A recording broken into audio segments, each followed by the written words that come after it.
अवधेश प्रताप सिंह विश्वविद्यालय APSU में कार्यरत सुरक्षा कर्मियों के समर्थन में कांग्रेस, यूथ कांग्रेस और NSUI के पदाधिकारियों ने कुल सचिव को ज्ञापन सौंपकर कर्मचारियों के साथ हो रहे कथित अन्याय पर तत्काल कार्रवाई की मांग की है। ज्ञापन में आरोप लगाया गया है कि विश्वविद्यालय में कार्यरत सुरक्षा कर्मियों द्वारा वेतन वृद्धि की मांग उठाए जाने के बाद ठेकेदार द्वारा उन्हें नौकरी से निकालने की धमकी दी जा रही है। कर्मचारियों का कहना है कि वे लंबे समय से कम वेतन पर कार्य करने को मजबूर हैं और अपने अधिकारों की मांग करने पर उनके रोजगार पर संकट खड़ा कर दिया गया है। सुरक्षा कर्मियों के अनुसार विश्वविद्यालय से ठेकेदार को प्रति कर्मचारी लगभग 15,000 रुपए प्रति माह का भुगतान किया जाता है, जबकि कर्मचारियों को मात्र 7,700 रुपए मासिक वेतन दिया जा रहा है। कर्मचारियों का कहना है कि वर्तमान महंगाई के दौर में इतनी कम राशि में परिवार का भरण पोषण करना बेहद कठिन हो गया है। ज्ञापन के माध्यम से कुल सचिव से मांग की गई है कि सुरक्षा कर्मियों को जबरन निष्कासित किए जाने की कार्रवाई पर तत्काल रोक लगाई जाए, वेतन भुगतान व्यवस्था की जांच कराई जाए तथा कर्मचारियों को शासन द्वारा निर्धारित मानकों के अनुरूप उचित वेतन उपलब्ध कराया जाए। कांग्रेस, यूथ कांग्रेस, NSUI और सुरक्षा कर्मियों ने चेतावनी दी है कि यदि उनकी मांगों पर शीघ्र सकारात्मक निर्णय नहीं लिया गया तो वे आंदोलन का रास्ता अपनाने के लिए बाध्य होंगे। वहीं इस मामले में विश्वविद्यालय प्रशासन की ओर से समाचार लिखे जाने तक कोई आधिकारिक प्रतिक्रिया सामने नहीं आई थी। आज यहाँ विश्वविद्यालय में एक बहुत ही खराब बात है कि आज सारे के सारे विश्वविद्यालय के सुरक्षा कर्मी धरने पर बैठे हैं। आज उनकी ये मांग है कि उनको मात्र 8-8 घंटे की कड़ी धूप में ड्यूटी करने के बाद महीने का कंपनी द्वारा 7400 रुपये मात्र मिलता है और 300 रुपये PF प्रोविडेंट फ़ंड के नाम पे मिलता है, जबकि ये बात 3 साल पुरानी है कि 7400 रुपये और 300 रुपये उनको 1800 रुपये का कमिटमेंट दिया गया था प्रोविडेंट फ़ंड का, जो आज की डेट में 300 रुपये मात्र मिल रहा है।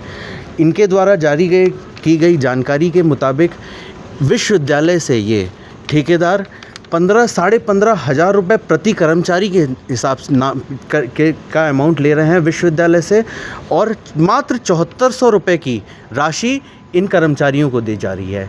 ऐसा कतई नहीं है कि ये बात प्रशासन के सामने नहीं रखी गई है। इनके पास आवेदन भी है, ये पहले भी प्रशासन को इस चीज़ की जानकारी दे चुके हैं और ये मांग रखे हैं कि इनसे बोला जाए कि हमारी वेतन बढ़ाया जाए, पर प्रशासन द्वारा कोई इसमें कार्यवाही नहीं हुई।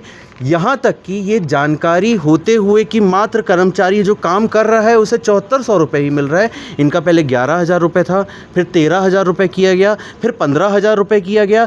अब ये जो सूचना मिल रही है वो 19,000 रुपये कर रहे हैं और फिर भी इनको ये जानकारी है कि जो एक्चुअली काम कर रहा है विश्वविद्यालय में उसको मात्र 7400 रुपये मिल रहा है। तो मेरा पिछले 3 साल से इस कंपनी में जॉब कर रहा हूँ। पहला जब टेंडर हुआ था समथिंग 24 के शुरुआत में हो गया था, उस टाइम पे हम लोगों को जब ज्वाइनिंग हुई थी उस टाइम पे हमें बोला गया था कि आपको 7400 रुपये प्लस 1680 रुपये आपको PF दिया जाएगा। कुछ टाइम के लिए PF तो सही था, लेकिन बढ़ते लगातार टाइम के साथ PF गिरता गया, कभी 1000, कभी 900, कभी 800 रुपये और पिछले महीने के पिछले वाला जो पेमेंट जब हुई उसके बाद का PF 300 रुपये आया। इस पे हम लोगों ने जब उनसे बात की और उनको बताया कि सर ऐसा ऐसा है, उनके द्वारा ये बोला गया कि हम ये जानकारी ऊपर तक पहुंचाएंगे डायरेक्टर साहब तक, लेकिन कोई भी जानकारी वहां तक नहीं पहुंचाई गई। जब ये जानकारी उन तक नहीं पहुंचाई गई तो यशो से हमने बात की कि सर ऐसा ऐसा प्रॉब्लम है।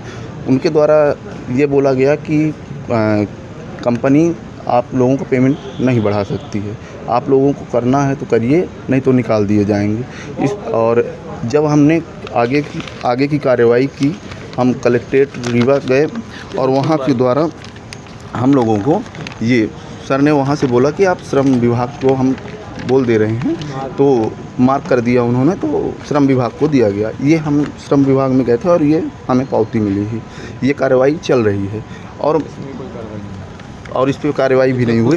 और सर एक्चुअली सबसे बड़ी बात ये है कि इतनी बड़ी एजेंसी के अंदर शिक्षित हैं या नहीं है मुझे नहीं पता, क्योंकि जब मैं गया हूँ यहाँ से तो मैं 10 दिन का लीव लेके गया था, मेरा काम था कुछ, मैं लीव लेके गया था। मैं घर पहुँचता हूँ और मुझे मैसेज डाला जाता है कि आप कंपनी में काम नहीं कर सकते हैं और ये मैसेज मुझे भेज दिया जाता है। खबरों की रफ्तार सधे अंदाज में लेटेस्ट खबरों के लिए हमारे चैनल साधना एक्सप्रेस डिजिटल को सब्सक्राइब जरूर करें।